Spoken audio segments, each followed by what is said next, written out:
Assalamualaikum warahmatullahi wabarakatuh. Anak-anak ibu sekalian, apa kabar kalian semuanya? Ibu harap kalian dalam keadaan sehat walafiat ya. Oke, marilah kita buka pelajaran kita ini dengan membaca basmalah. Bismillahirrahmanirrahim.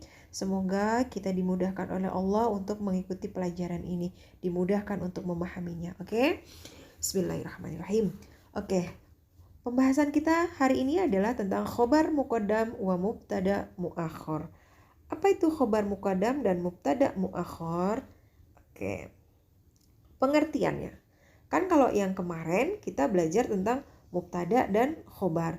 Kalau yang kemarin mubtada adalah isim yang berada di awal kalimat, sedangkan khobar adalah kata yang terletak setelah mubtada. Itu mubtada khobar. Nah, sekarang kita memasuki khobar muqaddam, mubtada, muakhor. Apa itu khobar muqaddam? Khobar muqaddam adalah khobar yang didahulukan. Sedangkan mubtada muakhor adalah mubtada yang diakhirkan. Kan kalau kemarin mubtadanya di awal, khobarnya di akhir. Sedangkan ini khobarnya yang di awal, mubtadanya yang di akhir. Contoh kalimat ini ada yang hukumnya boleh, nanti juga ada yang hukumnya wajib. Nah, di sini ada contoh at-thalibu fil fasli. At-thalibu sebagai mubtada, fil fasli sebagai khobar.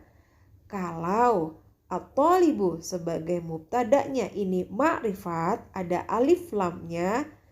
Oke, mubtadanya ma'rifat, ada alif lamnya, maka hukum mubtada khobar dirubah menjadi khobar muqaddam dan mubtada muakhor.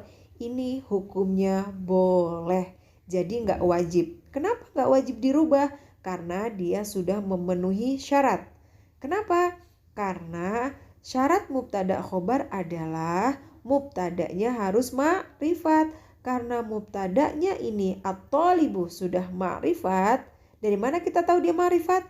Ada alif lam. Nah, karena sudah ma'rifat, maka tidak perlu lagi harus dirubah menjadi khobar muqaddam dan mubtada muakhor. Makanya hukumnya boleh. Boleh dirubah, boleh tidak. Jadi ketika kita membuat kalimat at-thalibu fil fasli, dirubah menjadi fil fasli at-thalibu boleh. Oke. Begitu juga contoh yang kedua, al-ustadzu sebagai mubtada, fil maqsofi sebagai khobar. Oke, itu al-ustadzu ma'rifat ya. Jadi boleh dirubah menjadi khobar muqaddam, mubtada, muakhor. Boleh juga tidak dalam penggunaan kalimatnya. Kalau kita rubah menjadi khobar muqaddam, mubtada, muakhor adalah fil maqsofi itu sebagai khobar muqaddam, al-ustadzu itu sebagai mubtada muakhor. Paham ya? Artinya berubah nggak Bu? Intinya tidak. Gini, kalau at-thalibu fil fasli artinya ada seorang murid di dalam kelas. Kalau fil fasli at-thalibu di dalam kelas ada seorang murid. Intinya sama aja kan? Oke. Cuman redaksinya yang berbeda, tapi intinya sama. Paham ya? Oke, paham. Contoh selanjutnya. Ini yang hukumnya wajib. Oke, wajib apa? Wajib dirubah ke dalam khobar muqaddam wa mubtada muakhor. Karena syarat menjadi mubtada khobar adalah mubtadanya harus ma'rifat. Jadi, ketika mubtadanya tidak ma'rifat, maka dia wajib dirubah menjadi khobar muqaddam wa mubtada muakhor. Sekarang langsung kepada contoh. Bai'un fis suqi. Bai'un dia sebagai mubtada, fis suqi sebagai khobar. Coba lihat, bai'un ada alif lamnya tidak? Enggak ada kan? Ketika dia tidak ada alif lam, maka dia bukan ma'rifat. Kalau bukan ma'rifat berarti dia adalah nakiroh. Ketika mubtadanya terbentuk dari isim nakiroh yang tidak ada alif lamnya, maka kalimat tersebut wajib dirubah menjadi khobar muqaddam wa mubtada muakhor. Bai'un fis suqi, ada seorang penjual di pasar.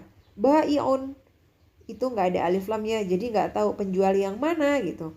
Karena tidak jelas, maka harus dirubah ke dalam khobar muqaddam wa mubtada muakhar menjadi fisuqi bai'un. Di dalam pasar ada seorang penjual, begitu ya.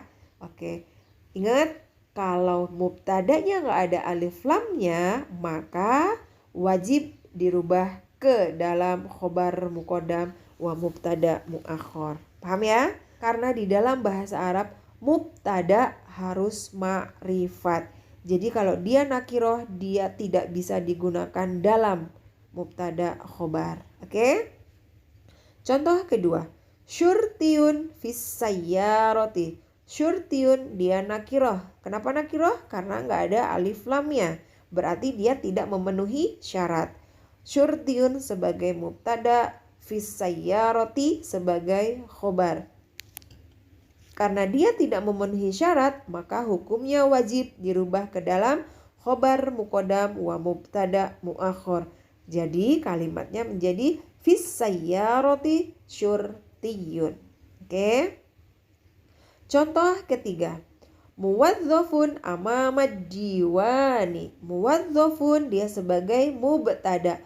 Ada alif lamnya nggak? Nggak ada. Berarti dia nakiroh. Karena dia nakiroh, dia tidak memenuhi syarat.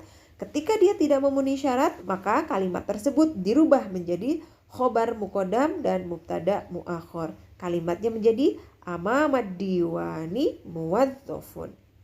Contoh ketiga, khodimun waro'al baiti. Khodimun ma'rifat atau nakiroh? Oke, nakiroh ya. Kenapa? Karena nggak ada alif lamnya. Waro'al baiti di belakang rumah.